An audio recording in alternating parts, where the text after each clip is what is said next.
إن الحمد لله نحمده ونستعينه ونستغفره ونؤمن به ونتوكل عليه ونعوذ بالله من شرور أنفسنا ومن سيئات أعمالنا من يهده الله فلا مضل له ومن يضلل فلا هادي له وأشهد أن لا إله إلا الله وحده لا شريك له وأشهد أن محمدا عبده ورسوله أما بعد أعوذ بالله من الشيطان الرجيم بسم الله الرحمن الرحيم يا أيها الذين آمنوا اتقوا الله حق تقاته ولا تموتن إلا وأنتم مسلمون يا أيها الناس اتقوا ربكم الذي خلقكم من نفس واحدة وخلق منها زوجها وبث منهما رجالا كثيرا ونساء واتقوا الله الذي تساءلون به والأرحام إن الله كان عليكم رقيبا يا أيها الذين آمنوا اتقوا الله وقولوا قولا سديدا يصلح لكم أعمالكم ويغفر لكم ذنوبكم ومن يطع الله ورسوله فقد فاز فوزا عظيما قال الله تعالى في القرآن المجيد والفرقان الحميد أعوذ بالله السميع العليم من الشيطان الرجيم بسم الله الرحمن الرحيم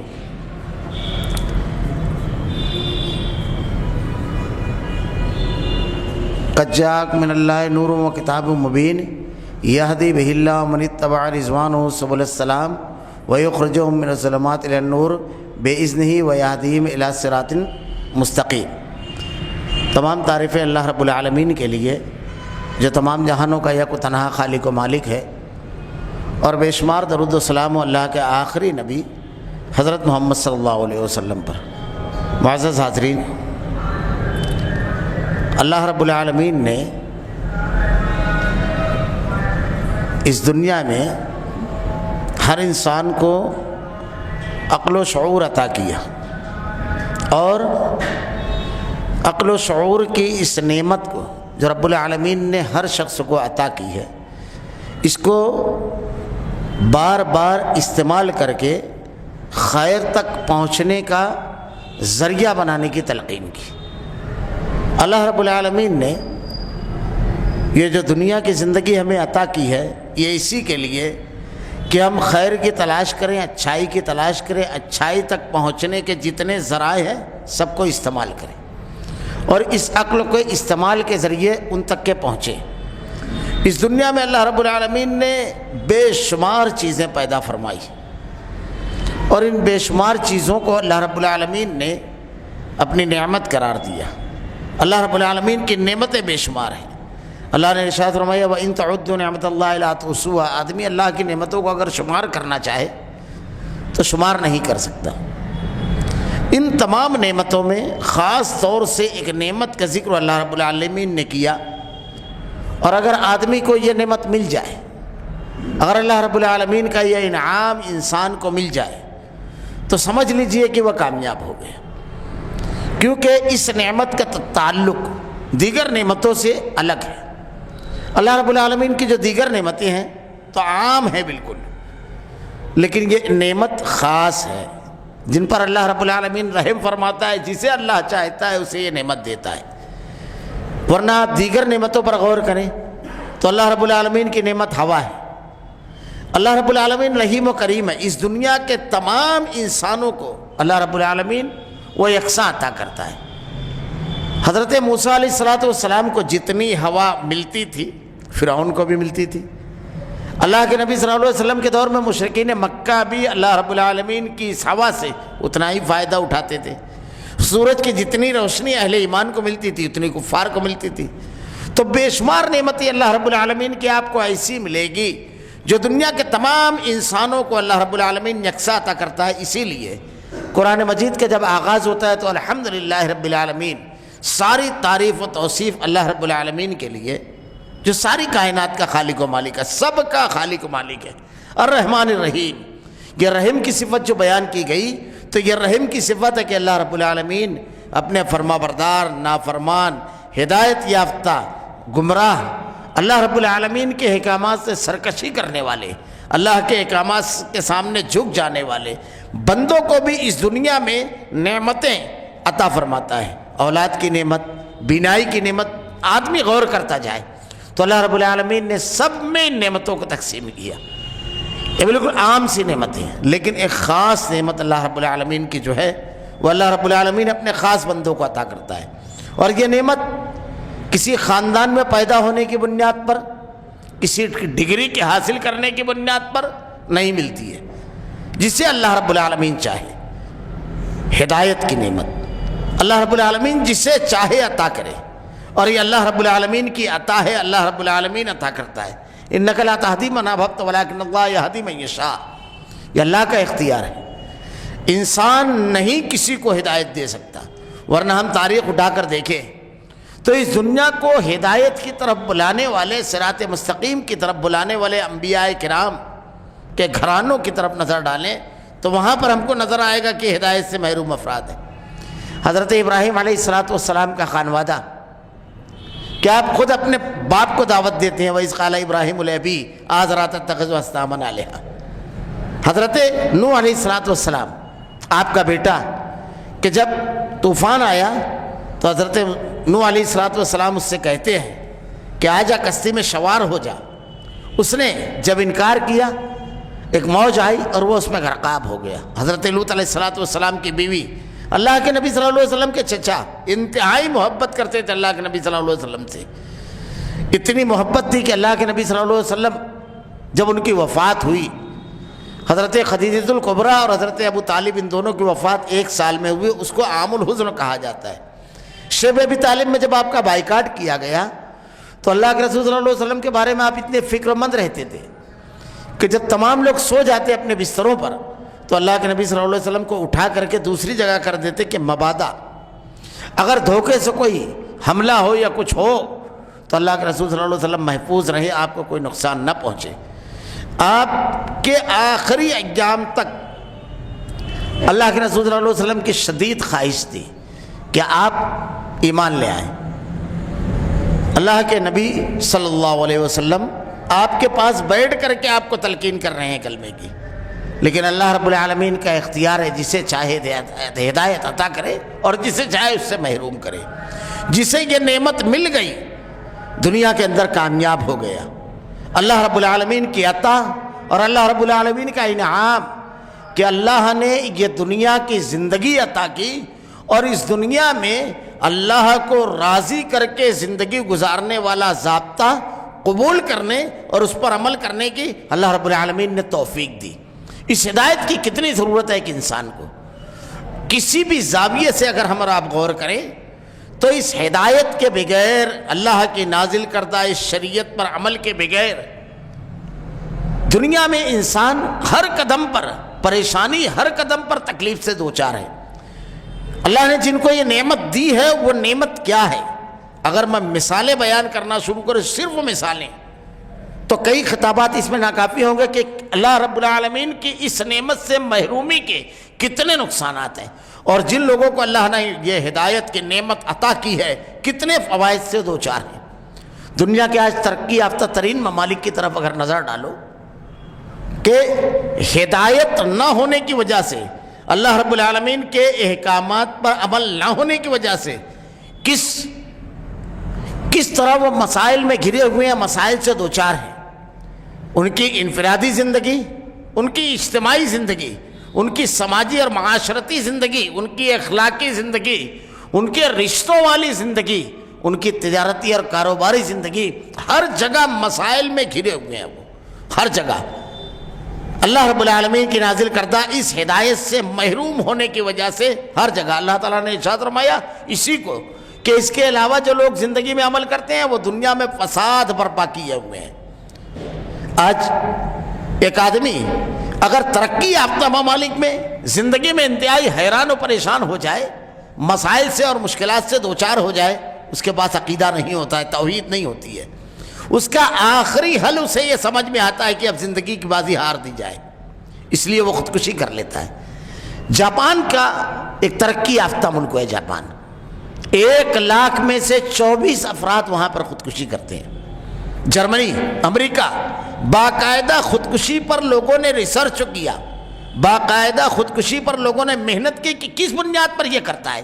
اس لیے کہ ان کے پاس توحید نہیں ہے، اللہ تعالیٰ کی ہدایت نہیں ہے کہ مشکلات سے نکالنے والی ذات اللہ رب العالمین کی ہے۔ وہ تنہائی میں اللہ سے دعا مانگ کر کے اپنے درد کو بیان نہیں کر سکتے، وہ یہ عقیدہ نہیں رکھتے ہیں کہ دنیا میں ہر مصیبت، ہر تکلیف، ہر پریشانی آزمائش اور امتحان ہے۔ اللہ رب العالمین اس دنیا کی زندگی میں آزمائے گا۔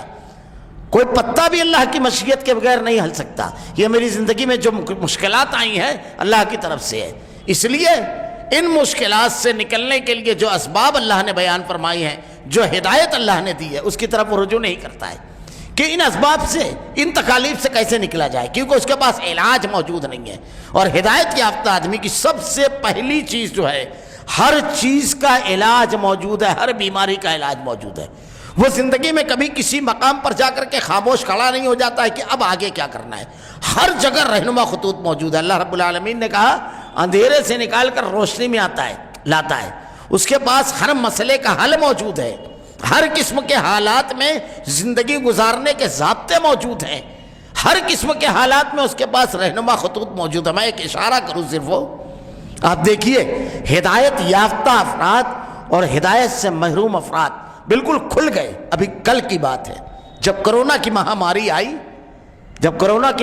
آئی اور لوگ جب طویل ترین سفر سڑکوں پر کر رہے تھے، ان کے لیے کھانے کا کوئی بندوبست نہیں تھا، ان کے لیے ٹھہرنے کا کوئی مقام نہیں تھا، کہیں ایک گلاس پانی نہیں ملتا تھا۔ ان بستیوں سے جہاں مسلمان رہتے تھے، جب وہاں پہنچے تو انہیں کھانا بھی دیا گیا، پانی بھی دیا گیا۔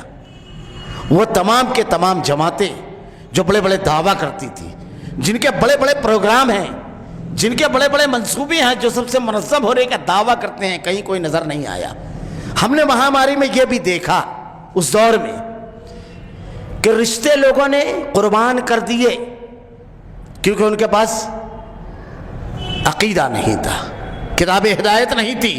باپ کی لاش چھوڑ کر کے بیٹا بھاگ گیا، ماں کو تڑپتا ہوا چھوڑ کر کے بیٹا چلا گیا، بہن کا پرسان حال بھائی نہیں، بھائی کا پرسان حال بہن نہیں، اس لیے کہ موت کا خوف ہے، ہدایت نہیں ہے۔ ہدایت نہ ہونے کی وجہ سے رشتے قربان ہوئے، ہدایت نہ ہونے کی وجہ سے لوگ بھوکے مرے، ہدایت نہ ہونے کی وجہ سے پورا معاشرہ مسائل سے دوچار ہوا۔ لیکن اسی کے درمیان ہم یہ دیکھتے ہیں جن کے پاس اللہ رب العالمین کا دیا ہوا یہ عقیدہ تھا کہ زندگی اور موت اللہ کے ہاتھ میں ہے، انہوں نے اپنے قریبی رشتہ داروں کی قربتیں اور ان کی قربانیاں، ان کی اخوت، ان کی محبت، رشتوں کو قربان نہیں کیا۔ ان کے دل میں ڈر اور خوف نہیں آیا، حالانکہ وہ بھی اسی معاشرے میں زندگی گزارتے تھے، ان کو بھی رشتے و پیوند ہیں، ان کو بھی زندگی عزیز ہے، سب کچھ تھا، لیکن اس ہدایت اور اس روشنی کی وجہ سے وہ رشتوں کو قربان کرنے والے نہیں بنے، وہ اپنے تعلقات کو اسی طرح انہوں نے نبھایا خوف کے بغیر۔ یہ ہدایت کا فائدہ تھا۔ ایسے آپ کو قدم قدم پر نظر آئے گا، میں اگر ایک ایک مثالیں دینا چاہوں، قدم قدم پر یہ ہدایت کا فائدہ نظر آئے گا۔ یہ ہدایت، یہ صراط مستقیم اگر نہ ہو، اللہ کی نازل کردہ ہدایت اگر نہ ہو تو سماج اور معاشرے کے جس پہلو پر نظر ڈالیں وہاں فساد نظر آئے گا، وہاں مسائل نظر آئیں گے، وہاں استحصال نظر آئے گا۔ یہ حق اور انصاف اور پرامن زندگی کے لیے انتہائی ضروری چیز ہے، تمام مسائل کے حل کے لیے ضروری چیز ہے۔ اللہ رب العالمین نے جو دیا ہے یہ اتنا بڑا انعام ہے کہ جس کے پاس یہ انعام ہے ہر قسم کے حالات میں وہ زندگی گزارے گا، ہر مسئلے کا حل اس کے پاس موجود ہے، وہاں استحصال نہیں ہے، وہاں ظلم نہیں ہے، وہاں لوگوں کے حقوق کی پامالی نہیں ہے۔ اگر یہ ہدایت موجود ہے تو میں یورپ کی صورتحال بتاؤں۔ آج ایک شخص، ابھی بالکل تازہ ترین خبریں جو ہے، خاندان وہاں ٹوٹ چکا ہے، بڑھاپا دارالزوفا اولڈ ہوم میں زندگی گزارتا ہے، آدمی بوڑھا ہو جاتا ہے، اس کی اولاد اس کو گھر سے نکال دیتی ہے یا وہ خود گھر سے نکل جاتے ہیں، محروم ہے، بہن اور بھائی کے رشتوں سے محروم ہے کیونکہ وہاں پر خاندان نہیں ہے۔ آج وہ لوگ اس سلسلے میں انتہائی فکر مند ہے کہ ہمارے یہاں خاندان ٹوٹ چکے ہیں، بھائی بہن، ماں باپ، خالہ چچی، یہ تمام رشتوں کا تصور ختم ہو چکا ہے۔ آزاد زندگی کی وجہ سے، ہدایت نہ ہونے کی وجہ سے، گھر کے مسائل صرف میں بتا رہا ہوں، تعلیمی معاملے، تعلیمی ادارے رشوت ستانی، استحصال اور تجارت کے مراکز بن چکے ہیں۔ اس قدر استحصال ہے وہاں پر، تجارت کے مراکز بن چکے ہیں۔ غریب اور کمزور شخص اگر اعلیٰ تعلیم حاصل کرنا چاہے تو اس کے لیے اتنی زبردست فیس اور ایسی رشوتیں ہیں کہ اس کے لیے ممکن نہیں ہے۔ یہ ہندوستان کی بھی صورتحال ہے۔ آپ جس شعبے پر نظر ڈالیں، ہدایت نہ ہونے کے نقصانات اور ہدایت ہونے کے فائدے آپ کو نظر آئیں گے۔ اگر یہ ہدایت ہے تو زندگی بالکل پرسکون ہے، اور تمام کے تمام پہلو زندگی کے ہر معاملے میں صحیح قدم ہے۔ اللہ رب العالمین نے اسی لیے اسے سب سے بڑی نعمت قرار دیا، ہدایت کو اللہ رب العالمین نے، اور اللہ رب العالمین اسے عطا کرتا ہے۔ اللہ رب العالمین نے ہدایت کے حصول کے ذرائع قرآن میں وضاحت کے ساتھ بیان فرمائی کہ ایک آدمی اگر ہدایت حاصل کرنا چاہتا ہے تو اسے کیا کرنا ہے، اور کن کن کی چیزوں کی وجہ سے وہ ہدایت سے محروم ہوتا ہے۔ ہدایت سے محرومی کے اسباب بھی بتائے اور ہدایت کے حصول کرنے کے ذرائع بھی بتائے، حاصل کرنے کے۔ اللہ رب العالمین نے سب سے پہلی چیز جو بیان کی کہ اللہ رب العالمین جنہیں ہدایت دیتا ہے وہ کیا؟ جو لوگ اللہ کے راستے میں ہدایت کے طلبگار ہوتے ہیں۔ اللہ رب العالمین نے ارشاد فرمایا والذین جاہدوا فینا لنہدینہم سبلنا، جو لوگ ہماری راہ میں کوشاں رہیں گے ہم انہیں ضرور راستہ دکھائیں گے۔ اللہ رب العالمین کا یہ سچا اور پکا وعدہ ہے۔ جس کے دل میں اللہ کا تقوی ہوگا، ھدی للمتقین، اللہ رب العالمین متقیوں کو ہدایت دیتا ہے۔ رب العالمین ذرائع ہدایت اللہ رب العالمین نے بیان فرمایا ہے قرآن مجید کے اندر۔ سب سے پہلی چیز انسان کے لیے ہے کہ ان ذرائع کو، ان ہدایت کے ذرائع جو ہیں ان کو استعمال کرے۔ دوسری چیز، اللہ رب العالمین نے ہدایت سے رک جانے والے، صحیح چیز کو نہیں قبول کرنے والے جتنے بھی اسباب ہیں اس کو بھی بیان فرمایا۔ سب کی بڑی لمبی تفصیل ہے، سب کی۔ اگر ہر چیز کی تفصیل بیان کی جائے صرف قرآنی آیات سے کہ اللہ رب العالمین نے حصول ہدایت کے کتنے ذرائع بنائے ہیں، بیان کیے ہیں، اور ہدایت سے روکنے اور ہدایت سے محروم ہو جانے کے اسباب۔ اللہ رب العالمین نے مختلف مواقع پر، کہیں واقعات کے تناظر میں، کہیں احکامات کے تناظر میں، اور کہیں بیانات کے اللہ رب العالمین نے بیان کیا کہ کس بنیاد پر آدمی ہدایت سے محروم ہوتا ہے، ہدایت نہیں ملتی ہے۔ پہلی چیز اللہ نے بیان فرمائی استکبار۔ اگر آدمی استکبار کرتا ہے، آدمی کے اندر گھمنڈ آتا ہے، تو وہ فہم اس کا چھن جاتا ہے، ہدایت سے وہ دور ہو جاتا ہے۔ سب سے بڑا نقصان ہدایت سے محرومی، اور ہدایت سے محرومی فہم سے محروم، یعنی صحیح سوچ آدمی کی نہیں ہوتی ہے۔ مثلا اللہ رب العالمین نے حضرت آدم علیہ السلام کا قصہ بیان کیا، تو حضرت آدم علیہ السلام کے قصے میں جب اللہ نے حکم دیا حضرت آدم علیہ السلام کو سجدہ کرنے کا، سب نے کیا سوائے ابلیس کے جو جنوں میں سے تھا۔ اللہ رب العالمین نے جب اس سے پوچھا تو وہ جواب دیتا ہے وَإِذْ قُلْنَا لِلْمَلَائِكَةِ اسْجُدُوا لِآدَمَ فَسَجَدُوا إِلَّا إِبْلِيسَ، سب نے سجدہ کیا ابلیس کے سوا۔ جب اس سے سوال کیا اللہ نے کہا مَا مَنَعَكَ أَلَّا تَسْجُدَ إِذْ أَمَرْتُكَ، کس چیز نے تجھ کو روکا سجدہ کرنے سے؟ تو وہ کہتا ہے قال انا خیر من نار وخلقته من طین، بالکل غلط دلیل دی۔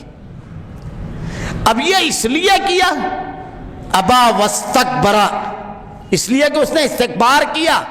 یہی چیز اللہ رب العالمین نے اہل کتاب کے بارے میں دوسرے مقام پر قرآن میں بیان فرمائی ہے۔ یہی چیز اللہ رب العالمین نے ہدایت سے دور جو لوگ ہیں کفار، اللہ انبیاء کرام کے مخالفین، کہ ان کے بارے میں اللہ رب العالمین نے بیان فرمائی کہ انہوں نے استکبار کیا، تکبر کیا۔ اب جب تکبر آدمی کے اندر آتا ہے کہ میں جو سمجھاؤں وہ بالکل صحیح، جو میرے دماغ میں ہو وہ بالکل صحیح، میری بات بالکل درست ہو، تکبر سب سے پہلے سمع و اطاعت اور فرما برداری پر حملہ کرتا ہے۔ آدمی کے اندر یہ چیز نہیں ہوتی ہے۔ ابلیس نے اللہ کی فرما برداری نہیں کی کیونکہ اس کے اندر تکبر آیا، اور جب تکبر آیا تو اس کا کتنا زبردست نقصان ہوا۔ اس کی فکر جو ہے، اس کا شعور وہ بالکل غلط ہو گیا۔ دیکھیے اللہ رب العالمین سے وہ کیا کہتا ہے جب اللہ نے سوال کیا کہ کس چیز نے تجھ کو سجدہ کرنے سے روکا، تو وہ کہتا ہے قال انا خیر۔ حضرت آدم علیہ السلام مٹی سے بنے تھے، کہتا ہے میں ان سے بہتر ہوں۔ ایک بات بالکل سامنے کی ہے، وہ بہتر کیسے ہو سکتا ہے جو نافرمان ہو؟ اللہ رب العالمین نے اس کو حکم دیا سجدہ کرنے کا، تو اس نے سجدے سے انکار کیا۔ نافرمان بہتر کہاں ہو سکتا ہے؟ وہ تو بدتر ہوگا جو نافرمانی کرے گا، اور خالق کا نافرمان تو جس چیز پر اس کو نظر ڈالنا چاہیے، جس چیز پر اس کو سوچنا چاہیے، اس کی بجائے وہ اپنی ذات پر، جبکہ اللہ کے حکم پر جو خالق ارض و سما ہے، جس نے اس کو پیدا کیا، تمام کائنات کو پیدا کیا، اس کے حکموں کی نافرمانی یہ سوچنا چاہیے، اس کا شعور بکھر جاتا ہے، وہ صحیح چیز سوچتا ہی نہیں ہے، صحیح سوال اور صحیح جواب تک نہیں پہنچتا ہے۔ یہ بڑا نقصان ہے اس کا، سب سے بڑا استکبار کے جو نقصانات ہیں۔ اور یہی ہے جو ہدایت کے راستے سے آدمی کو جو روکتے ہیں، اس کی جو فکر ہے وہ منتشر ہو جاتی ہے۔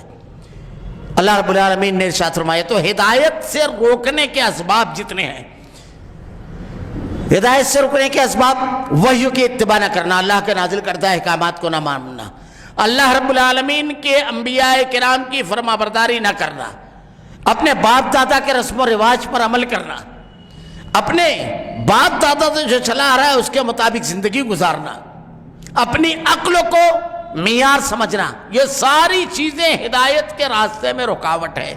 تو اللہ رب العالمین نے ہدایت سے رکنے کے اور اس سے محروم ہونے کے اسباب بھی بیان کیے، اور ہدایت حاصل کرنے کے اور ہدایت کے حصول کے ذرائع بھی بیان فرمائے رب العالمین نے۔ اللہ رب العالمین کی سب سے بڑی نعمت ہدایت، کہ جسے اللہ رب العالمین ہدایت دے وے، جسے اللہ رب العالمین دین کی فہم اور سمجھ دے وے، جسے اللہ رب العالمین اپنے احکامات پر عمل کی توفیق دے وے، کتنا بڑا انعام ہے۔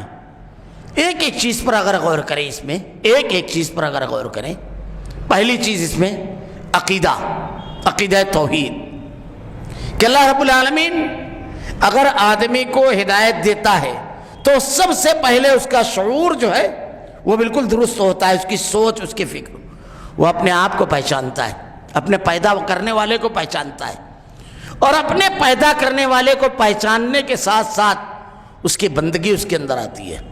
اللہ رب العالمین نے اہل ایمان کی حضرت ابراہیم علیہ السلام کے ماننے والوں کی ایک صفت بیان کی ہے، اور حضرت ابراہیم علیہ السلام کی مخالفت کرنے والوں کی بھی ایک صفت بیان کی ہے، ایک خرابی۔ وَمَنْ يَرْغَبُ عَنْ مِلَّةِ إِبْرَاهِيمَ إِلَّا مَنْ سَفِهَ نَفْسَهُ، حضرت ابراہیم علیہ السلام کو جو نہیں مانتے ہیں وہ بے وقوف ہیں، اور حضرت ابراہیم علیہ السلام کو اللہ تعالیٰ نے قرآن میں اسوہ قرار دیا ہے، اور آپ موحد تھے، انا اول المسلمین، پہلے مسلمان اللہ رب العالمین نے آپ کو حنیف قرار دیا قرآن مجید کے اندر۔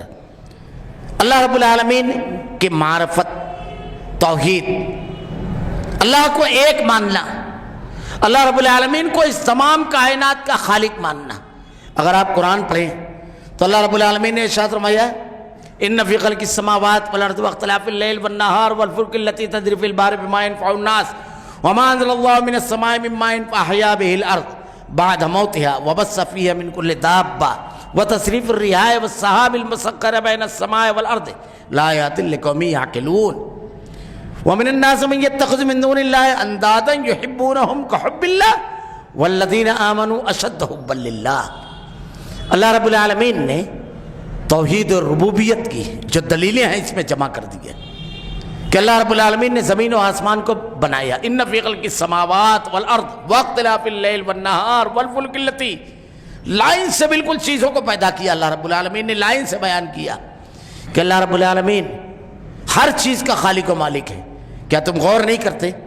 اب اگر ان چیزوں میں آدمی غور کرے کہ اللہ تعالیٰ ہر چیز کا خالق و مالک ہے تو اللہ رب العالمین کی محبت اس کے دل میں شدید ہو جاتی ہے، اور اگر غور نہیں کرتا ہے، نہیں مانتا ہے، تو اللہ کے علاوہ دوسری مخلوقات سے، دوسرے لوگوں سے ایسی محبت کرتا ہے، یحبونہم کحب اللہ، جیسی محبت کرنا اللہ کا حق ہے۔ ہدایت نہ ہونے کا انتہائی شدید نقصان کہ اللہ رب العالمین کی مخلوقات سے ایسی محبت کرتا ہے، ان سے ڈرتا ہے، ان سے خوف زدہ ہوتا ہے، ان کو راضی کرنے کی کوششیں کرتا ہے، یہ ساری چیزیں اس کے اندر آ جاتی ہے، کیونکہ توحید نہیں ہوتی ہے، ہدایت نہیں ہوتی ہے۔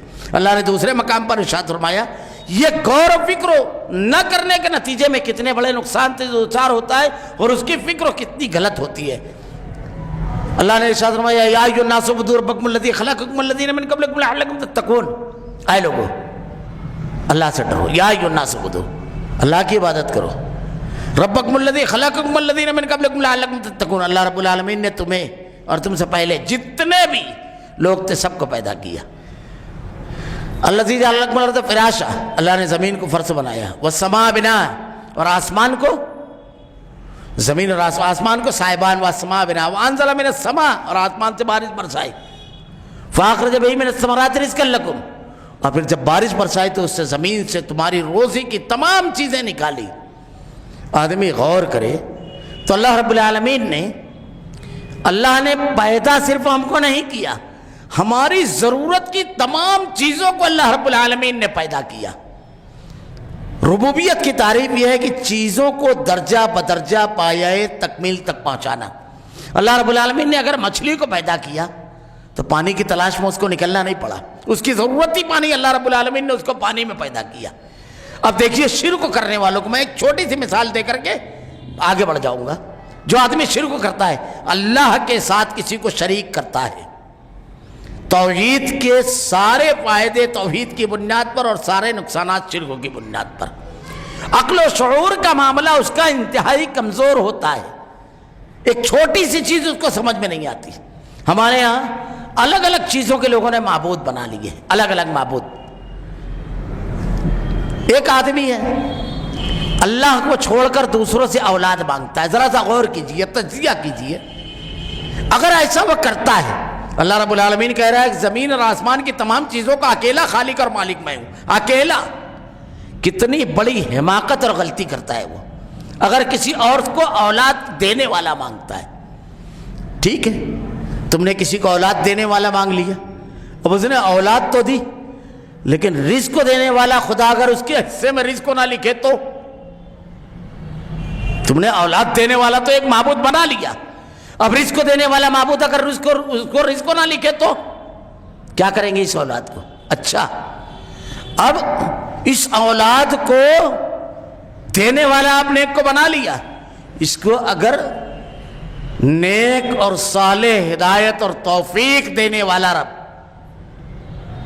اگر یہ نہ دے، ہوا کا مخلوق، ہوا کا خالق آپ نے الگ بنا لیا، اگر اس کو رزق مل جائے اور اگر ہوا نہ ملے تو سورج کا معبود آپ نے الگ بنا لیا، تو اب ایک چیز کے لیے تمام معبودوں سے آپ کو مانگنا ہے، ہر معبود سے، اور ایک معبود بھی اگر اپنا کام چھوڑ دے تو کچھ ہو ہی نہیں سکتا۔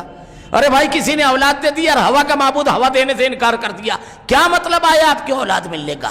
آپ ہر چیز پر ایسے غور کرتے جائیے، ہر چیز پر غور کرتے جائیے۔ آپ ایک ایک مثالیں اگر دی جائے، ایک ایک چھوٹی چھوٹی مثالیں، بارش کر اگر آپ نے کسی کو بنا لیا کہ یہ بارش برسانے والا ہے، صرف غور کیجئے، بارش کیا بس ڈائریکٹ برستی ہے؟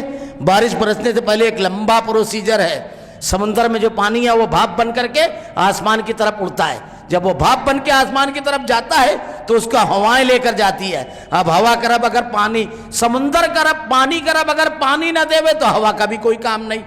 اب اگر ہوا کا رب لے کر اوپر چلا جائے تو سورج کا جو رب ہے وہ اس کو اوپر کھینچے تو ٹھیک کام بنے۔ اب یہ بھی ہو گیا اگر، تو اب آگے کا مرحلہ ہے، اب بادلوں کا رب اگر برسانے پر آیا تو ٹھیک، ورنہ وہ انکار کر دے تو اب یہ بھی ہو گیا، جب بارش برس گئی زمین پر تو اب زمین کا جو خالق ہے وہ اسے قبول کرے، جب اب جو فصل اگانے والا ہے وہ رب۔ کتنے پیارے انداز میں اللہ نے قرآن میں بتایا، یا صاحبی السجن ارباب متفرقون خیر ام اللہ الواحد القہار۔ کیا تم نے غور نہیں کیا اللہ نے کیا کہا قرآن میں؟ حضرت یوسف علیہ السلام اپنے ساتھی قیدیوں کو سمجھاتے ہوئے کہتے ہیں بے شمار معبود تم نے بنا لیے، بے شمار، یہ نام ہے جو تمہارے باپ دادا نے بنایا، یا صاحبی السجن ارباب متفرقون خیر ام اللہ الواحد القہار، ایک واحد قہار جو تمام کائنات کا خالق و مالک ہے، سارا اختیار۔ سوچو اس ایک کے سامنے جھکنا ہے یا ان کے کہ اگر ان سے کچھ کام ہو گیا تو دوسرا تو کرے گا نہیں، تو کیا کریں گے؟ اب قدم قدم پر صرف جھکنا ہے آپ کو۔ عقل سے بالکل دور ہے یہ عقیدہ اگر آدمی تدبر کرے۔ ایک آدمی اگر اولاد چاہتا ہے، اگر اس میں صرف غور کرتا جائے، ایک آدمی اگر روزی چاہتا ہے تو روزی کے لیے اتنا لمبا پروسیجر ہے کہ اکیلے اللہ کو آدمی کو پکارنا ہے، ورنہ زمین میں فصل ڈالنے کے بعد زمین سے غلہ اگانا، آسمان سے بارش برسانا، زمین میں زرخیزی عطا کرنا، پھلوں میں لذت دینا، پھلوں کی فصلوں کو پایۂ تکمیل تک پہنچانا، اور اس کے بعد یہ سب ہونے کے بعد جب تمام چیزیں ہو جائیں تو پرامن ماحول رہے، مارکیٹ میں آپ جب پھل لے کر کے جائیں تو مارکیٹ کھلا رہے، کبھی کرونا کے نام پر مارکیٹ بند نہ ہو جائے کہ آپ پھل لے جا کر کے بیچ ہی نہیں سکتے، کبھی کرفیو نہ لگ جائے کہ آپ پھل لے جا کر بیچ ہی نہیں سکتے، پکے ہوئے پھل سب سڑ جائیں۔ یہ ساری چیزوں پر جس اکیلے رب کا اختیار ہے اس رب العالمین کو پکارنے کا حکم قرآن میں دیا گیا۔ آپ نہیں غور کرتا جائے ان ساری مخلوقات کو، پیدائش ہر پہلو سے آدمی غور کرے، یہ توحید کتنی بڑی نعمت ہے۔ ایک آدمی ایسے معبودوں کو نہیں پکارتا ہے جن سے ملنے، پہلی بات تو یہ کہ سارے معبودان باطل جن کو دنیا نے بنا لیا ہے، بالکل اللہ رب العالمین نے اس کی کوئی دلیل نہیں اتاری، ان کو نہیں پکارتا ہے کہ جن کو پکارنے والا بھی سمجھ رہا ہے کہ یہ سارے اختیار کا مالک ہے، مالک نہیں ہے، ان کو نہیں پکارتا ہے جن کے پاس کچھ بھی نہیں۔ اللہ تعالیٰ نے ارشاد فرمایا زمین اور آسمان کا خالق اللہ ہے۔ اتنی پیاری دلیل ہے کہ صرف اس ایک چیز پر اگر آدمی غور کرے تو ہرگز شرک کو نہیں کرے گا۔ مشرک جو ہوتا ہے، شرک کے بے شمار نقصانات میں ایک بڑا نقصان اللہ نے بیان فرمایا ہے، نہ اس کے پاس عقل و شعور ہوتا ہے، نہ اس کے پاس تدبر کرنے کے لیے جو چیزوں پر غور و فکر کرنے اور چیزوں تک پہنچنے کا علم ہوتا ہے، نہ اس کے پاس آنکھ ہوتا ہے، نہ اس کے پاس کان ہوتا ہے، نہ اس کے پاس دماغ۔ صم بکم عمي فهم لا يعقلون، وہ آنکھ کا استعمال نہیں کرتا ہے کیونکہ آنکھ سے وہ چیزوں کو دیکھتا ہے، کان کا استعمال نہیں کرتا ہے، وہ کان سے چیزوں کو سنتا ہے، وہ دماغ کا استعمال نہیں کرتا ہے۔ آپ دیکھیے ایک لفظوں میں اگر میں صرف کہوں، کتنا بھی علم آ جائے، کتنا بھی علم آ جائے، آدمی چیزوں کی حقیقت جانتا ہے لیکن بس اس کا علم پرائمری ڈگری کا ہوتا ہے، ماسٹر ڈگری کا علم نہیں ہوتا ہے۔ چیزوں کی حقیقت جاننا ایک چیز اور چیزوں کے ذریعے چیزوں کے رب تک پہنچنا ایک دوسری چیز ہے۔ آدمی نے مادوں کو جانا، الیکٹران، نیوٹران، پروٹون تک پہنچا، پہلے ایٹم، جوہر، پھر اس کے بعد الیکٹران، نیوٹران، پروٹون، مادوں کو جانا، لیکن ان مادوں کو جاننے کے بعد اس مادوں کے رب تک پہنچا۔ آدمی فصلوں کے بارے میں کتنی معلومات حاصل کر لی، آدمی نے انسان کے بارے میں کتنی معلومات حاصل کر لی، بے شمار ماہرین آج ڈاکٹر، انجینئر، ہر چیز کا الگ ڈاکٹر، لیکن اس انسان کو پیدا کرنے والے تک نہیں پہنچا۔ اس کا علم محدود ہوتا ہے، اور موحد جو ہوتا ہے مخلوق کو بھی پہچانتا ہے اور مخلوق کے ذریعے خالق تک پہنچتا ہے، مخلوق کو پیدا کرنے والے خالق تک کے پہنچتا ہے۔ اس کا علم جو ہے ایک جگہ جا کر کے رک نہیں جاتا ہے، اس کا علم حقیقی معرفت اس کو ہوتی ہے، وہ بالکل آخر تک کے پہنچتا ہے۔ اس لیے ہر مخلوق کو جب وہ دیکھتا ہے تو جانتا ہے کہ اس سے کیا فائدہ اٹھانا ہے۔ پہلی چیز، مخلوق کے سامنے جھکتا نہیں ہے، مخلوق کو اس کا مقام دیتا ہے، خود کے مقام سے نیچے نہیں اترتا ہے۔ اور دوسری چیز، مخلوق کے ذریعے خالق تک پہنچتا ہے، نہ کہ مخلوق کے پاس پہنچ کر کے اس کا علم ختم ہو جائے، اس کا علم کامل ہوتا ہے۔ تو اللہ رب العالمین کی ہدایت کی بنیاد پر یہ چیز ہوتی ہے، ورنہ نیوٹن نے سیب گرتے ہوئے دیکھا، ایک تھیری بنا لی اس نے، آئنسٹائن تھیری آف ریلیٹی اس نے بنا لی، آئنسٹائن جس کو 20ویں صدی کے سائنس کا باپ کہا جاتا ہے۔ یہ مادوں کے بارے میں بڑی تحقیق کی لیکن مادوں کے خالق تک نہیں پہنچ سکے، ان کا علم محدود تھا۔ سب سے پہلی چیز کہ توحید، ہدایت اگر آدمی کو آتی ہے تو چیزوں کی حقیقت تک وہ پہنچتا ہے۔ دوسری چیز، ہر قسم کے حالات میں زندگی گزارنے کا اللہ رب العالمین اس کو فن دیتا ہے، ہر قسم کے حالات میں زندگی گزارنے کا، اور کامیاب ترین زندگی گزارنے۔ عقیدہ اگر درست ہوگا تو شرک نہیں کرے گا، شرک نہیں کرے گا تو ساری خباثتوں سے بچ جائے گا، سارے نقصانات سے بچ جائے گا، اور توحید ہوگی سارے انعامات حاصل ہو جائیں گے۔ توحید ہوگی مخلوق کی معرفت ہوگی، توحید ہوگی خالق کی معرفت ہوگی، توحید ہوگی خوف نہیں ہوگا، توحید ہوگی چیزوں سے شکست نہیں کھائے گا، توحید ہوگی حالات کا مردانہ وال مقابلہ کرے گا، توحید ہوگی اللہ کے خوف کی وجہ سے گناہ سے اپنے آپ کو روکے گا، توحید ہوگی اللہ کی محبت اور اللہ رب العالمین کی رضا کو حاصل کرنے کے لیے نیکیاں کرے گا، توحید ہوگی تو اللہ کے احکامات پر عمل کرنے والا ہوگا، توحید ہوگی تو مقصد حیات کو پہچاننے والا ہوگا، توحید ہوگی تو اللہ کی ہدایت کو تلاش کرنے والا اور اس کے مطابق اپنے آپ کو زندگی گزارنے والا ہوگا، توحید ہوگی تو اللہ کی رضا اور خوشنودی والی بندگی اس کے اندر آئے گی، توحید ہوگی تو لوگوں کے حقوق ادا کرے گا، توحید ہوگی تو خود کا حق ادا کرے گا، توحید ہوگی تو اپنے مقام کو حاصل کرے گا۔ اب اس میں ایک ایک چیز کی تفصیل بیان کی جا سکتی ہے۔ یہ ہمارے گھر کے حالات جو درست ہیں، عقیدہ توحید کے اثرات ہوتی ہیں۔ اللہ رب العالمین نے ارشاد فرماتا ہے اُفٍّ لَكُمَا وَلَا تَنْهَرْهُمَا وَقُلْ لَهُمَا قَوْلًا كَرِيمًا۔ اللہ رب العالمین نے ارشاد فرماتا ہے اپنے والدین کو اف بھی نہ کرو۔ ایک آدمی اگر موحد ہے، اللہ رب العالمین نے ارشاد فرماتا ہے اہل ایمان کی صفت والذین آمنوا اشد حبا للہ، اللہ کی محبت بڑی شدید ہوتی ہے اہل ایمان کی اندر۔ جب اللہ کی محبت شدید ہے تو محبوب کو ناراض کرنا اس کے تصور میں بھی نہیں ہوگا، وہ کبھی اپنے والدین کو اف بھی نہیں کرے گا۔ اللہ رب العالمین نے ارشاد فرمایا ہے کمزوروں کو پر ظلم نہ کرو، کبھی اس کا ہاتھ نہیں اٹھے گا کسی کو پر ظلم کرنے کے لیے۔ اللہ نے ارشاد فرمایا ہے کہ کسی کا مال ناحق نہ کھاؤ، کبھی وہ اللہ کو ناراض کرنے کے لیے کسی کا مال ناحق نہیں کھائے گا۔ نیکیوں سے بھرپور بہترین زندگی اس کے اندر ہوگی۔ ہدایت توحید اگر اس کو مل گئی، یہ ہدایت اگر اسے مل گئی، پوری دنیا کے لیے وہ سرمایہ ہو جائے گا، نور اور روشنی ہو جائے گا، ہر شے جو اس کے قریب ہوگی اس سے فائدہ اٹھائے گی۔ اگر وہ حاکم ہوگا انصاف کرنے والا ہوگا، وہ رعایا کے ذریعے رعایا کو پر ظلم کرنے والا، کسی کے ساتھ زیادتی کرنے والا، یہ حضرت ابوبکر صدیق رضی اللہ تعالیٰ عنہ، یہ نکھری ہوئی توحید ہے۔ اللہ رب العالمین جس کو ہدایت دے، جب ہدایت اگر ملے گی، حکمرانی ملے گی تو انصاف کرنے والا بنے گا آدمی۔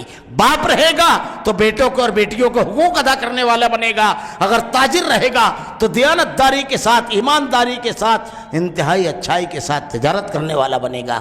یہ تمام چیزیں بڑی اہمیت کیا ہے۔ یہ حضرت ابوبکر صدیق رضی اللہ تعالیٰ عنہ خلیفۃ المسلمین بنے۔ پہلی مرتبہ جب آپ خلافت کے بعد خطاب کرنے کے لیے کھڑے ہوئے، بڑا پیارا جملہ کہا کہ جو کمزور ہے وہ میرے نزدیک سب سے زیادہ طاقتور ہے، سب سے زیادہ طاقتور جو کمزور ہے۔ یہ جملہ کیا ہے؟ اگر کوئی کمزور شخص کسی کے ساتھ کوئی زیادتی ہو، کچھ ہو، تو حکومت اس کے ساتھ کھڑی ہوئی ہے، ابوبکر صدیق اس کے ساتھ اس کو حق دلانے کے لیے کھڑا ہوا ہے، وہ سب سے زیادہ طاقتور ہے۔ حضرت ابوبکر صدیق رضی اللہ تعالیٰ عنہ تصور بالکل یہ توحید رہتی ہے، اللہ کے سامنے جواب دہی کا احساس۔ یہ حضرت عمر رضی اللہ تعالیٰ عنہ رات کو گشت کرتے ہوئے جو جملہ کہتے ہیں اپنے غلام اسلم سے کہ اس بوجھ کو اٹھا کر میرے کاندھے پر رکھ دو، جب اسلم کہتا ہے کہ امیر المومنین میں اٹھا لیتا ہوں، کہا قیامت کے روز میرے بوجھ اٹھاؤ گے؟ اللہ کے سامنے اپنی ذمہ داریوں کا جواب مجھے دینا ہے۔ یہ راتوں کو تتجافا جنوبہم عن المضاجع یدعون ربہم خوفا وطمعا، اللہ کی جناب میں جو راتوں کو اٹھ کر کے سجدہ ریز ہوتے ہیں، جہنم کے خوف سے جو روتے ہیں، یہ عقیدے کی بنیاد پر، یہ توحید کی بنیاد پر اتنا اعلیٰ مقام پر یہ لے جا کر کے ہدایت، یہ عقیدہ آدمی کو کھڑا کر دیتا ہے۔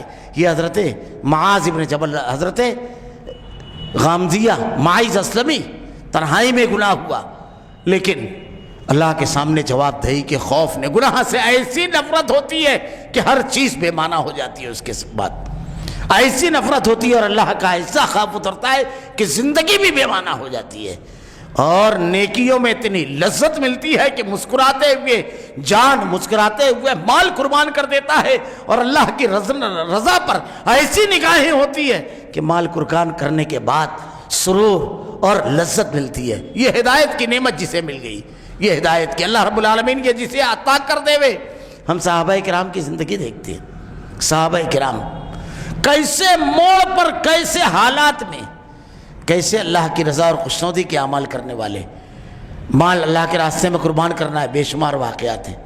اللہ کے نبی صلی اللہ علیہ وسلم نے حکم دیا، ڈھیر لگ گیا مال کا۔ اللہ کے رسول صلی اللہ علیہ وسلم کہتے ہیں کہ اللہ رب العالمین پسندیدہ مال کو اپنے راستے میں قربان کرنے کو قبول فرماتا ہے۔ اللہ قرآن میں آیت نازل فرماتا ہے انتہائی پسندیدہ مال قربان کرتے ہیں اللہ کے راستے میں، جو ان کو خود کو محبوب ہے۔ جو چیز اپنے لیے پسند کرو وہ اپنے بھائی کے لیے پسند کرو۔ حدیثوں پر عمل، دین پر عمل بالکل آسان ہو جاتا ہے جب اللہ کی توحید خالص ہوتی ہے، اللہ کی محبت خالص ہوتی ہے۔ ہر قسم کے حالات میں یہ جو ہم واقعات پڑھتے ہیں، یہ کہ حضرت خنسا نامی خاتون 4 بیٹوں کی شہادت پر کہتی ہے الحمدللہ الذی اکرمنی بشہادتی، یہ کیفیت کس بنیاد پر تبدیل ہوئی؟ اس سے محروم ہے یہ دنیا۔ اگر اللہ کی نعمت اللہ رب العالمین کی نعمت آج یہ ہمارے پاس ہے تو سمجھ لیجئے کہ معمولی چیز، معمولی سرمایہ آج ہمارے پاس نہیں ہے۔ اس کے جواہر نظر آئے کچھ شکلوں میں اگر تھی کرونا کے وقت میں، اس کے جواہر نظر آتے ہیں، مشکل حالات میں ساری مراعات سے محروم، حکومت کی سازشوں کا شکار، بین الاقوامی حالات اس کے خلاف، لیکن زندگی مطمئن۔ سب سے بڑی چیز جو اللہ رب العالمین نے عطا کی، یہ معمولی نعمت نہیں ہے۔ اور ایک بات اور، آج دنیا کے سارے مسائل کا حل اسی ہدایت میں اللہ رب العالمین کی نازل کردہ اسی ہدایت میں پرامن معاشرہ اگر چاہیے، اس کتاب ہدایت پر، اگر بازار سے استحصال اور بےایمانی کو خاتمہ کرنا ہے، اسی کتاب ہدایت کی بنیاد پر ہوگا۔ گھروں کے اندر اگر انتہائی پرسکون مطمئن تمام کے حقوق کے ساتھ زندگی، اسی کتاب ہدایت۔ یہ سرمایہ جو ہے اللہ رب العالمین کی یہ ہدایت، یہ قیمتی، شاید دنیا کی سب سے قیمتی شے، اگر ایک آدمی کو اس کی قیمت کا اندازہ نہ ہو، کتنی قیمتی شے اللہ رب العالمین نے کہا یہ میری نعمت، الیوم اکملت لکم نعمتی، الیوم اکملت لکم واتممت علیکم نعمتی ورضیت لکم الاسلام دینا۔ اللہ رب العالمین نے اپنی نعمت، اب اس کو آدمی غور کرتا جائے۔ دوسری چیز اللہ رب العالمین نے یہ جو ہدایت دی ہے کہ سب سے پہلی چیز، اگر آدمی کا عقیدہ درست ہو گیا، اس کے تمام معاملات درست ہو گئے۔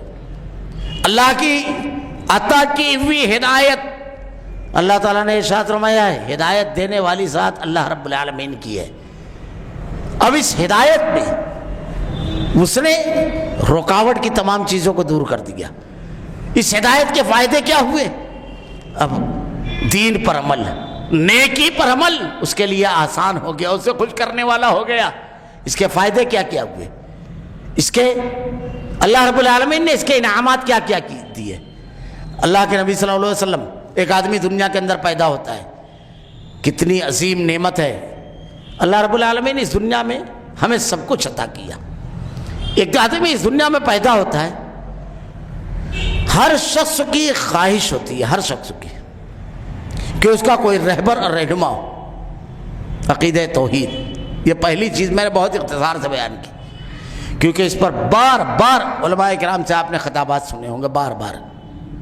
دوسری چیز، اللہ کے نبی صلی اللہ علیہ وسلم کی اطاعت۔ اللہ رب العالمین نے کتنا زبردست ہدایت کا انتظام کیا۔ آدمی اگر توحید کو چھوڑ دیا اور اپنے آپ کو ہدایت یافتہ سمجھتا ہے تو اس کی خام خیالی ہے، وہ گمراہ ہے۔ اب اللہ رب العالمین نے اس دنیا میں ہمارے لیے اسوہ اور نمونہ کس کو بنایا؟ ہر شخص کی ایک خواہش ہوتی ہے کہ اس کا کوئی آئیڈیل، اس کا کوئی رہبر، اس کا کوئی رہنما ہو۔ آدمی اپنا آئیڈیل کسی کو بناتا ہے۔ اللہ رب العالمین نے اتنے کامل ذات کو آئیڈیل بنایا، رہبر بنایا، رہنما بنایا کہ زندگی کا کوئی شعبہ ایسا نہیں ہے جہاں پر ہمیں رہنمائی نہیں دی ہے۔ دنیا کی تمام ذاتوں کو ایک آدمی اپنے آپ کو سمجھتا ہے کہ میرا بالکل صحیح فیصلہ ہے، میں بالکل صحیح راستے پر ہوں۔ رہبری اور رہنمائی کے لیے اللہ کے نبی کو چھوڑ کر دوسروں کو رہبر بنایا ہوا ہے۔ اس نے سمجھا ہی نہیں ہے اللہ کی کتاب کے احکامات کو، اللہ رب العالمین کے احکامات کو، ضابطہ ہدایت کو۔ اللہ نے اس ہدایت کو حاصل کرنے کا ذریعہ محمد رسول اللہ کو بنایا، رہبر اور رہنما محمد رسول اللہ صلی اللہ علیہ وسلم کو بنایا۔ یہ نہیں ہے اس معاملے میں، ہر معاملے میں ہدایت کی ضرورت ہے، اخلاقیات میں، سماجیات میں، کہ ہمارے ہاں دین کتنا ہے، دین پر عمل کتنا ہے۔ توحید اگر خالص ہے تو اب اللہ رب العالمین کے احکامات پر عمل ہے کتنا ہے۔ اللہ رب العالمین نے اللہ کے نبی کو اسوہ اور نمونہ بنایا، آپ کی تعلیمات کو اسوہ اور نمونہ بنایا، اللہ کے رسول صلی اللہ علیہ وسلم کو اسوہ اور نمونہ بنایا ہر معاملے میں۔ آپ کو صبح سے شام تک، بچپن سے جوانی، بڑھاپا، بڑھاپے کے بعد موت، موت کے وقت تک کے تمام مراحل اللہ کے نبی صلی اللہ علیہ وسلم کے بتائے ہوئے احکامات کے مطابق کرنا ہے۔ ایک آدمی نماز پڑھ رہا ہے، اب محمدی نماز کے علاوہ بھی لوگوں نے نمازیں بنا لی۔ کچھ لوگوں نے تو یہاں تک کہہ دیا کہ اللہ کے نبی نے کہیں پوری نماز ہی نہیں بیان کی، ایک آدمی اگر وضو کر رہا ہے، اللہ رب العالمین نے کہا یہ تمہارے لیے اسوار نمونہ ہے، اسوار نمونہ ہے اللہ کے نبی صلی اللہ علیہ وسلم کے ساتھ۔ اللہ رب العالمین نے ارشاد فرما رہا ہے، ایک آدمی اللہ کے رسول کے ضابطے کو چھوڑ رہا ہے، اللہ ارشاد فرما رہا ہے یہ اسوار نمونہ ہے۔ دین کے تمام معاملات میں رہبری اور رہنمائی کہاں سے لے رہا ہے؟ اللہ کے نبی صلی اللہ علیہ وسلم سے زیادہ بہتر انداز میں لوگوں نے سمجھایا، کسی اور کو اسوار نمونہ بنا لیا۔ اسے جاننا چاہیے، اسے سوچنا چاہیے کہ اللہ تعالیٰ نے جو ہدایت نازل کی ہے، کتاب ہدایت، اللہ تعالیٰ ارشاد فرماتا ہے رب العالمین نور و کتاب مبین یہدی بہ اللہ من اتبع رضوانہ سبل السلام ویخرجہم من الظلمات الی النور۔ جو لوگ اللہ رب العالمین سے ہدایت کی طلب کے لیے بالکل بے قرار بے چین رہتے ہیں، ان کے اندر دل میں طلب ہوتی ہے، وہ کوشش کرتے ہیں۔ ہمارے یہاں دین اگر حاصل کرنے کے لیے کوشش کرنا ہے تو کسی کو ہم نے اپنا امام، اپنا پیشوا، کسی کو ہم نے اپنا رہبر بنا لیا۔ اب جو کچھ وہ یہ بیان کر رہا ہے بس وہی دین۔ ہدایت کیا ہے؟ یہ معمولی نعمت نہیں ہے، معمولی نعمت نہیں ہے ہدایت۔ اس کے نہ ہونے کی وجہ سے آج اللہ رب العالمین کے نازل کردہ کتاب ہدایت کو چھوڑ کر اللہ کے بتائے ہوئے اسوے اور نمونوں کو چھوڑنے کی بنیاد پر بے شمار فرقے، بے شمار افکار ہمارے یہاں پر آ چکے ہیں، بے شمار افکار۔ اللہ کے رسول صلی اللہ علیہ وسلم کی تعلیمات کو پسے پشت ڈالنے کی بنیاد پر بے شمار چیزیں پیدا ہوئی۔ ہم نے کامل ذات کسی اور کو مان لیا، ہم نے کامل اسوہ کسی اور کو مان لیا۔ اب ہر چیز میں اگر غور کرتے جائیں کہ جن کو ہم نے اسوہ اور نمونہ کامل مانا، کتنے نقائص ہیں اور اس کے کتنے نقصانات ہوئے۔ اللہ کے نبی صلی اللہ علیہ وسلم دین کا جو آپ نے کام کیا، منہج آپ نے عقیدے کی بنیاد پر کیا، توحید کی بنیاد پر۔ آج ہمارے یہاں بے شمار جماعتیں ہیں جو دینی کام کر رہے ہیں۔ آج ہمارے سماج اور معاشروں کے اندر جو اخلاقی گراوٹ آئی ہے، جو دوسری گراوٹ اور کمزوریاں آئی ہے، جو ہم دنیا کے اندر دوسرے نمبر پر آئے ہیں، اس کی وجہ ہے کہ دعوت کی ترتیب ہم نے تبدیل کر دی۔ اللہ تعالیٰ نے اپنے نبی کے ذریعے جو نصاب دعوت دیا تھا بالکل اس کو تبدیل کر دیا۔ نتیجہ یہ ہے کہ دعوت کے اقدامات، کام کی کوششیں بہت ہیں لیکن نتائج برآمد نہیں ہو رہے، وہ افراد نہیں آ رہے ہیں جو اس کے نتیجے میں آنا چاہیے۔ اللہ تعالیٰ نے جو دعوت کے بارے میں ارشاد فرمایا ادعو الی سبیل ربک، پہلے رب کے راستے کی طرف بلانا، سب سے پہلی چیز ہم نے رب کے راستے کی طرف بتائے۔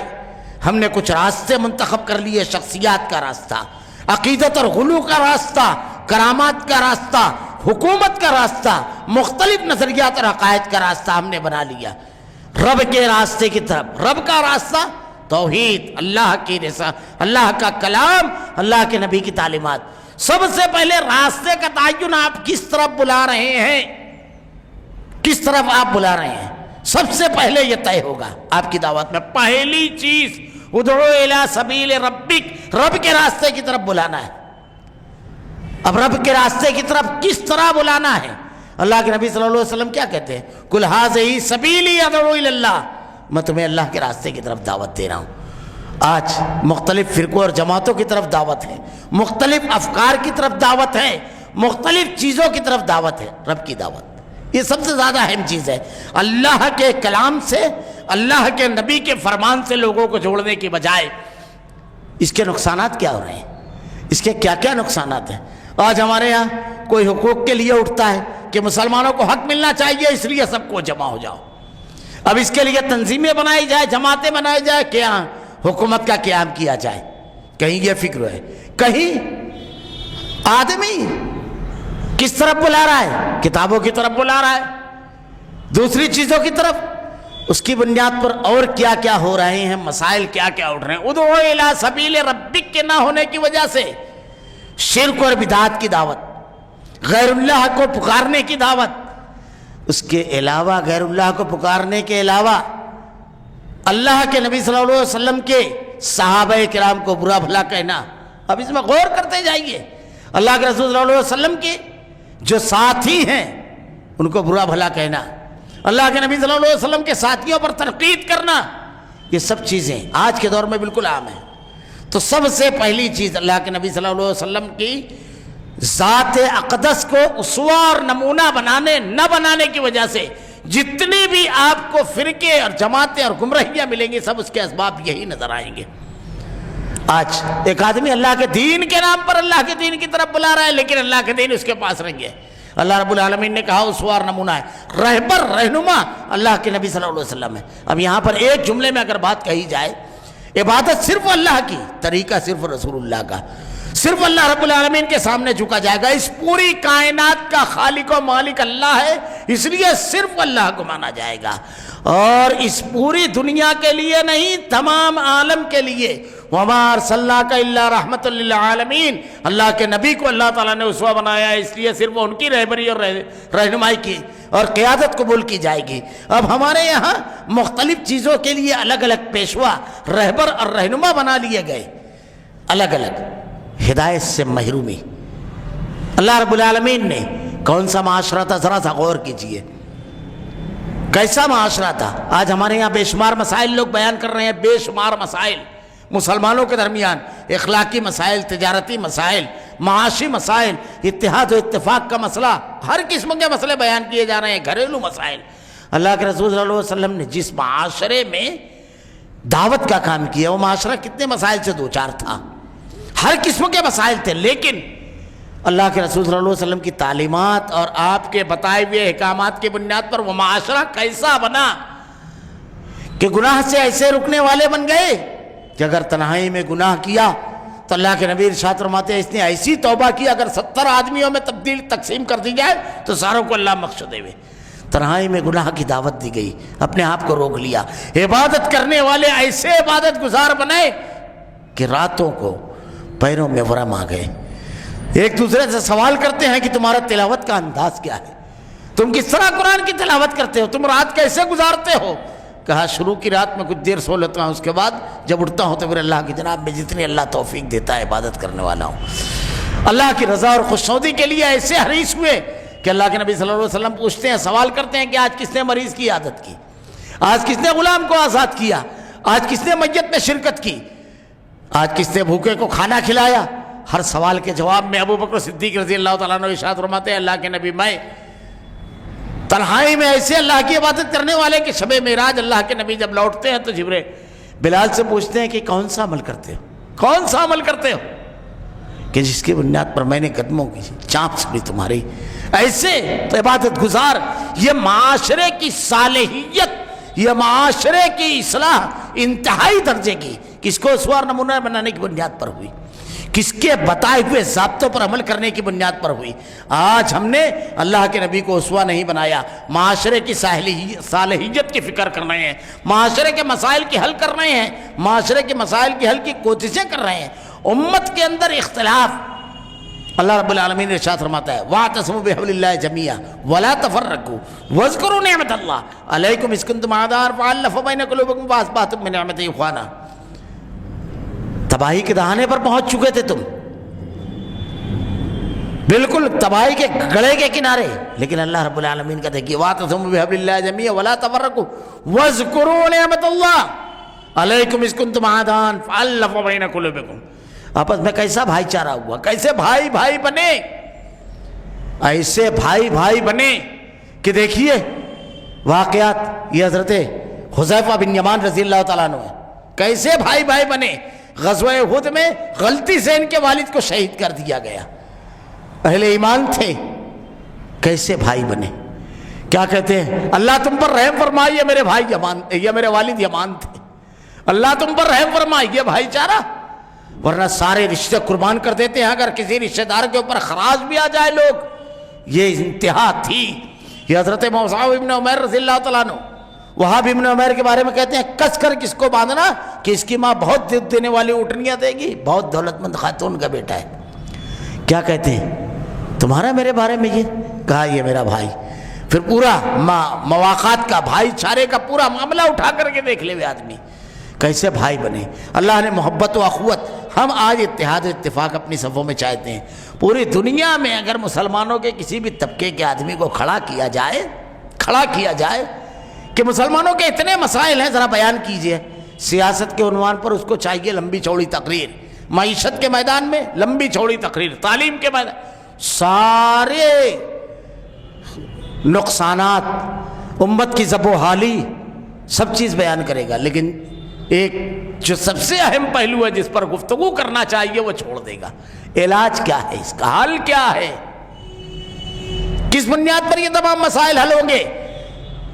ایک تجربہ تاریخ میں ہو چکا، دیکھ چکا دور کہ اللہ کے نبی صلی اللہ علیہ وسلم نے بالکل جاہل معاشرے کے اوپر محنت کی اور دنیا کے تمام فلسفیوں، مفکروں اور علم کا امام بنا دیا۔ ایک منتشر معاشرے کے اوپر محنت کی، ایسا متحد معاشرہ بنایا کہ تاریخ نے وہ واقعہ بھی محفوظ رکھا کہ حضرت امیر معاویہ اور حضرت علی رضی اللہ تعالیٰ عنہ کے درمیان سلیقہ اختلاف بھی جانتے تھے وہ، کہ عبد الرحمن بن عوف رضی اللہ تعالیٰ عنہ کا ایک معاملے میں اختلاف ہوا خالد بن ولید رضی اللہ تعالیٰ عنہ سے۔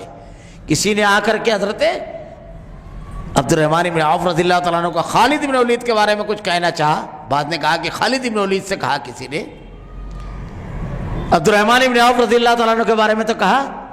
جب انہوں نے کچھ الٹی سیدھی بات کہی تو کہا ہمارا معاملہ، ہمارا اختلاف دین تک نہیں پہنچا ہے، تم ہمیں غیبت چغلی یہ سب میں لگانا چاہتے ہو، اختلاف ہے ایک معاملے میں۔ ایسے لوگ تھے وہ۔ میدان جنگ میں جنگ ہوئی، لیکن جب رومی بادشاہ جبلہ ابن الیہم کہتا ہے کہ معاویہ میں سنا ہوں رضی اللہ تعالیٰ عنہ حضرت علی سے تمہارا اختلاف ہے، اگر تم کہو تو میں ایک لشکر لے کر آؤں، ہم اور تم مل کر حضرت علی رضی اللہ تعالیٰ عنہ کی اینٹ سے اینٹ بجا دیں گے۔ حضرت امیر معاویہ رضی اللہ تعالیٰ عنہ کہتے ہیں رومی کتے سن، جو لشکر لے کر علی آئے گا تیری طرف، اگر علی کی سلطنت کی طرف نظر بھی اٹھا کر دے گی اور حضرت علی رضی اللہ تعالیٰ عنہ کوئی لشکر لے کر آئے تیری طرف تو اس کا پہلا سپاہی معاویہ ہوگا رضی اللہ تعالیٰ عنہ۔ یہ اتحاد و اتفاق یہ ہماری صفوں میں تھا، نیکی، خیر، ایک دوسرے کے کام آنا، یہ تمام چیزیں اللہ کے نبی صلی اللہ علیہ وسلم کی سیرت میں نظر آئے گی۔ علاج پورا موجود ہے، لیکن ہم چاہتے ہیں کہ اپنے بنائے ہوئے ضابطوں کے مطابق مسئلہ حل کرنا چاہیں۔ معاف کیجئے گا، وہ بیماری کی دوا نہیں ہے، دوا نہیں ہے۔ کتاب ہدایت کی طرف نظریں ڈالنا پڑے گی۔ اللہ رب العالمین نے جنہیں ہدایت دی، یہ معمولی انعام نہیں ہے اللہ رب العالمین کا کہ مسائل کے حل کے لیے صحیح دوا کی تجویز بیماری کے لیے اگر ہمارے دماغ میں آ گئی۔ آج اگر ہمارے گھر کے مسائل ہیں، اللہ رب العالمین کا سب سے بڑا انعام ہے ہدایت۔ آج اگر ہمارے گھر کا مسئلہ ہے، ہم بالکل حیران اور پریشان ہیں، یہ پریشانی ہماری ہے، یہ جو تکلیف ہے ہماری معاشی اعتبار سے پریشان ہے، اخلاقی اعتبار سے، سماجی اعتبار سے پریشان ہے۔ اللہ رب العالمین نے قرآن میں، حدیث میں ایسے حالات میں ہمیں کیا کرنا ہے رہنمائی کی ہے۔ اب اگر کسی کے پاس یہ ہدایت ہے وہ فوراً اس کی طرف رجوع ہو جائے، اس کے مسائل کا حل اس میں موجود ہے۔ زندگی کا کوئی موڑ ایسا نہیں ہے جہاں آدمی جا کر کے ساکت کھڑا ہو جائے، مسائل منہ پھوڑے کھڑے رہیں اور اس کے پاس اس کا کوئی حل نہ ہو۔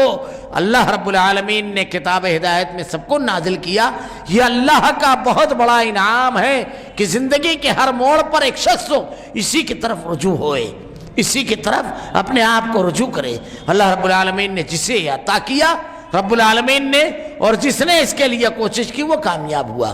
اللہ رب العالمین سے دعا ہے کہ رب العالمین زندگی کے ہر معاملے میں، زندگی کے ہر میدان میں رب العالمین ہمیں ہدایت دے۔ اللہ کے نبی صلی اللہ علیہ وسلم کی ایک دعا بڑی مشہور ہے، اللہ کے نبی نے اس کی تلقین بھی کی، اللہم انی اسألک الہدی۔